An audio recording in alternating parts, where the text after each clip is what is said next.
वज़ीर-ए-आला पंजाब मरीम नवाज कहती हैं कि आखिरकार 9 मई के मास्टरमाइंड ने मनसूबाबंदी का एतराफ़ गुनाह कर लिया। 9 मई के मुजरिम ने मनसूबा साजी और सहूलतकारी का एतराफ़ कर लिया। इंतशारी टोले का मकसद शरपसंदी के जरिए रियासत को नुकसान पहुँचाना था और ज़मान पाक दहशतगर्दों का तरबियती हेडक्वार्टर बना रहा।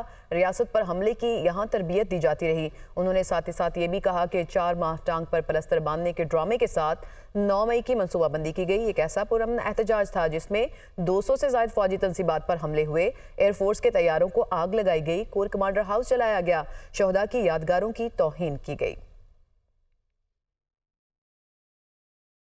इख्तलाफ और दुश्मनी में बहुत फ़र्क होता है। ख्वाजा साद रफ़ी की जानिब से ये ट्वीट किया गया। उन्होंने लिखा कि गलतियों और ठोकरों के बाद मुस्लिम लीग नून और पीपल्स पार्टी ने जान लिया और मिसाके जमहूरियत हुआ। दुश्मनी तरक करने की जो बात है वो इख्तलाफ या इत्तेफाक पर आ पहुंची और PTI ने किंग्स पार्टी बनने के लिए सबको वापस माजी में ला खड़ा किया है।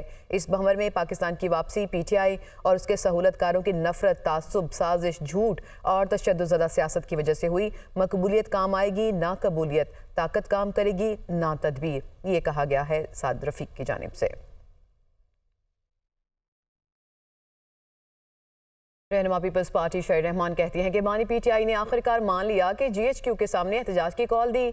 उन्होंने ही दी थी ये कॉल, ये उनकी जानिब से एतराफ़ किया गया है और ये एतराफ़ जुर्म नहीं है तो और क्या है। गिरफ्तारी से बचने के लिए बानी PTI ने हसास इदारों को निशाना बनाया और बानी PTI को अपने जुर्म पर माफ़ी मांगनी चाहिए। माजी में किसी लीडर को जेल से वीडियो लिंक और इंटरव्यू की सहूलत नहीं मिली। बानी PTI माजी में अपनी फिसायत भूल गए हैं। मुखालिफिन की जेलों से सहूलियात छीनने वाले आज अपने लिए सहूलियात मांग रहे हैं। आज बानी PTI को जेल में हर किस्म की सहूलत मैसर है, ये भी उनकी जानिब से कहा गया।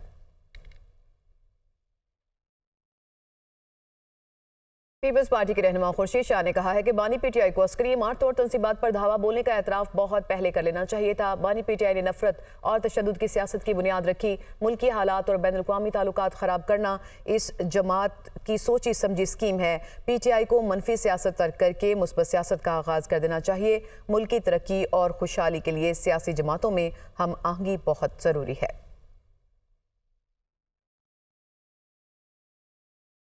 तहरीक इंसाफ के चेयरमैन बैरिस्टर गौहर अली खान ने कहा है कि PTI ने दहशतगर्दी की हमेशा मजम्मत की और करती रहेगी। पार्टी में मुहिब्बे वतन लोग शामिल हैं। हमें किसी से हुब्बुल वतनी के सर्टिफिकेट की ज़रूरत नहीं है और तहरीक इंसाफ दहशतगर्दी और आइन की हुक्मरानी के लिए खड़ी है। और उन्होंने कहा कि तहरीक इंसाफ पर कोई पाबंदी नहीं लग सकती। बानी PTI का नज़रिया तमाम पाबंदियों से बालातर होकर निकलेगा। सुप्रीम कोर्ट के फैसले को सैबोटाज करने के लिए कार्रवाइयाँ की जा रही हैं। चीफ जस्टिस पाकिस्तान से गुजारिश है कि अदालती फैसले पर अमल दरामद करवाएं। उन्होंने मजीद क्या कहा, आपको दिखाते हैं। तहरीक इंसाफ दहशतगर्दी के हर फॉर्म में शदीद मजम्मत करती रही है और करती रहेगी इंशाअल्लाह। इसमें वो लोग शामिल हैं जो मुहिब्बे वतन है। हमें किसी से मुहिब्बे वतनी की सर्टिफिकेट नहीं चाहिए, लेकिन हम ये बावर कराना चाहते हैं कि पाकिस्तान तहरीक इंसाफ मुहिब्बे वतन थी, है और रहेगी और खान साहब की पार्टी पे कोई पाबंदी नहीं लग सकती। खान साहब का नज़रिया सारी पाबंदियों से अल्हम्दुलिल्लाह बालातर होकर निकलेगा। ये सिर्फ और सिर्फ सुप्रीम कोर्ट के फैसले को सैबोटाज करने के लिए, उसमें हथकंडे क्रिएट करने के लिए, इसकी इम्प्लीमेंटेशन रोकने के लिए किया जा रहा है। मैं एक मरतबा फिर काजी फैज़ साहब को ये रिक्वेस्ट करूँगा कि एज ए चीफ जस्टिस आपकी जिम्मेदारी बनती है, ये सुप्रीम कोर्ट का डिसीजन, आप माइनॉरिटी से ही, लेकिन ये सुप्रीम कोर्ट का डिसीजन है, इसको इम्प्लीमेंट करवाना एज ए चीफ जस्टिस आपकी आईनी जिम्मेदारी है। PTI को कुर्बानी का बकरा बनाया गया ताकि अवाम बामुकाबला फौज का माहौल बनाया जा सके, ये कहा गया फवाद चौधरी की जानिब से। उन्होंने ये भी कहा कि मिलकर काम करने और दुश्मन के मजमूम अज़ाइम को नाकाम बनाने की ज़रूरत है। PTI हामियों को पाक फौज मुखालिफ एजेंडों से दूर रहना चाहिए। हुकाम को अवाम की राय का एहतराम करके जबर ख़त्म कर देना चाहिए, ये उनकी जानिब से कहा गया और इस सिलसिले में उन्होंने सोशल मीडिया पर अपना पैगाम जारी किया है।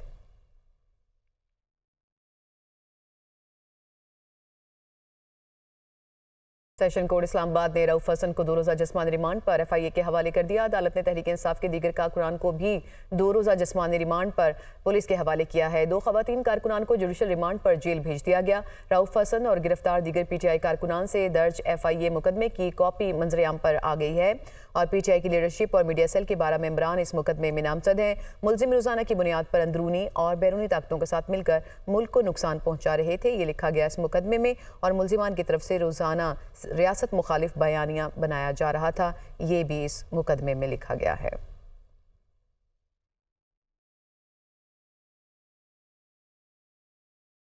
पीपल्स पार्टी ने भी मखसूस नशिस्तों से मुतालिक फैसला चैलेंज कर दिया है। पीपल्स पार्टी ने 12 जुलाई के मखसूस नशिस्तों के फैसले पर नजरसानी दरख्वास्त दायर कर दी है। दरख्वास्त में इलेक्शन कमीशन, सुन्नी इत्तेहाद कौंसिल समेत 11 अफराद को फरीक बनाया गया।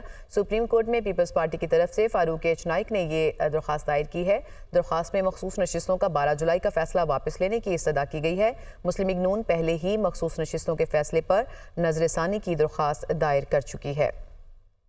इस्लामाबाद हाई कोर्ट के जस्टिस तारिक महमूद जहांगीरी ने कहा है कि पाकिस्तान के 80% गरीब लोग तो अदालतों में आते ही नहीं, अदालत आने के लिए कम से कम 50,000 का खर्चा हो जाता है। एक नया ट्रेंड था कि मुल्क भर में पर्चे हो जाते थे। मैंने फैसला दिया कि एक वकूए पर मुतादिद FIR दर्ज नहीं हो सकते। हमने आइन और कानून की पासदारी का हल्फ उठा रखा है। जो जज जानबूझकर गलत फैसला करता है उस पर अल्लाह का कहर नाजिल हो। Justice Tariq Mahmood Jahangiri Islamabad high court bar से खिताब कर रहे थे। 80% लोग तो पाकिस्तान के गरीब लोग हैं जो कोर्टों में आ ही नहीं सकते।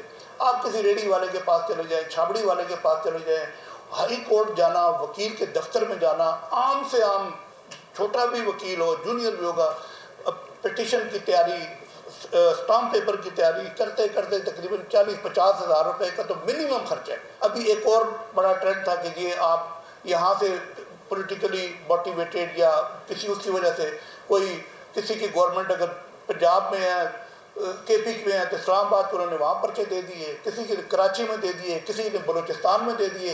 ये एक नया ट्रेंड था, लोगों को उठा के ले जा रहे हैं।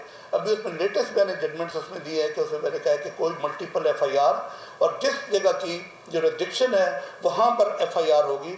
दूसरे इस्लामाबाद की वकूए की FIR न बलूचिस्तान में हो सकती है, न सिंध में हो सकती है, न और किसी सूबे में हो सकती है। कोशिश ये होती है क्योंकि हमने हलफ उठाए हुए हैं, हम हलफ के पास जा रहे हैं, लेकिन जानबूझ के डेलिबरेटली अगर मैं समझता हूँ कि कोई जज गलत फैसला करता है तो उस पर अल्लाह का कहर ना करो।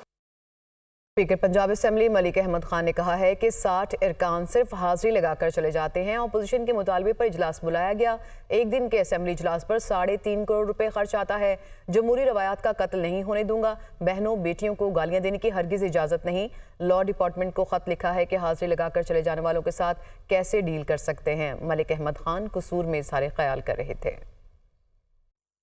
उन लोगों का साइंड जिन्होंने ये रिक्वेजिशन भेजा, एजेंडा भी खुद तरतीब दिलवाया, इस पर इजलास तलब हो गया। मैं हाउस में 2-2.5 घंटे बैठकर बतौर स्पीकर मुंतजिर रहा कि ये लोग आएंगे और अपने फ्राइज़े मनसबी अदा करेंगे कि ये इजलास हमने तलब किया।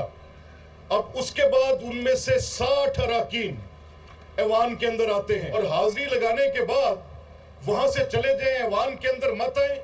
इस पर एक जुमला भी ना कहें आकर। 3.5 करोड़ रुपए का खर्चा सिर्फ इस असेंबली का पब्लिक एक्सचेकर का पैसा माले मुफ्त दिले बेरहम बनाकर उसको लुटाया जाएगा। लॉ डिपार्टमेंट इस पे मुझे एडवाइस करे कि मुझे इस पर बताएं, and mind it, I will take a serious offence to it. ये गाली की रवायत आपने डाली, मैं गालियां बकने की इजाजत किसी सूरत नहीं दे सकता। कौमी असेंबली की कायमा कमेटी बराए कानून और इंसाफ ने सिविल कोड तरमीमी बिल इत्तेफाक राय से मंजूर कर लिया है।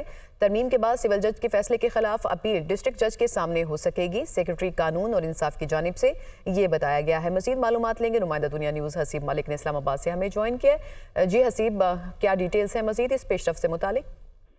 देखिए, आज कौमी असेंबली की कायमा कमेटी बराए कानून और इंसाफ का इजलास था जो कि चेयरमैन कमेटी महमूद बशीर विर की जेर सदारत ये इजलास हुआ है। और इजलास में कौमी असेंबली की कायमा कमेटी बराए कानून और इंसाफ ने सिविल कोड तरमीमी बिल इत्तेफाक की राय से मंजूर कर लिया है। सेक्रेटरी कानून की जानिब से जो है वो ब्रीफिंग दी गई थी और उसमें सेक्रेटरी कानून की जानिब से बताया गया कि तरमीम के बाद सिविल जज के फैसले के खिलाफ अपील डिस्ट्रिक्ट जज के सामने हो सकेगी। जबकि लतीफ़ खोसा जो कि मेंबर कमेटी हैं उनकी जानिब से ये जो है कहा गया कि ये तरमीम देर आए दुरुस्त आए ताकि हाई कोर्ट में मुकदमात का जो है वो बोझ कम हो सकेगा इससे। और लतीफ़ खोसा की जानिब से मजीद कहना था कि पंजाब में पहले ही ये कानून नाफिज है कि सिविल अदालत के फैसले के खिलाफ अपील डिस्ट्रिक्ट जज के पास ही जाती है। जबकि जो मेंबर कमेटी थी नफीसा शाह, उनकी जानिब से ये कहा गया कि आपने तसव्वुर कर लिया, आप सब वकील हैं, आप इस चीज़ को अंडरस्टैंड भी करते हैं, लेकिन जो दीगर मेंबरान हैं उनको भी समझाने के लिए इसकी ज़रा वजाहत करें, जिसके इसके ऊपर जो चेयरमैन कमेटी थे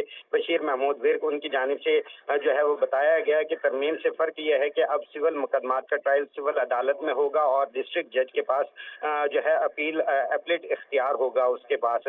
जबकि ये इजलास हुआ है और इजलास के अंदर जो वजीर हैं वफाकी वजीर कानून इंसाफ वो आज पेश नहीं हो सके। हसीब मलिक, आपका बहुत शुक्रिया, आपने तफसील बताई।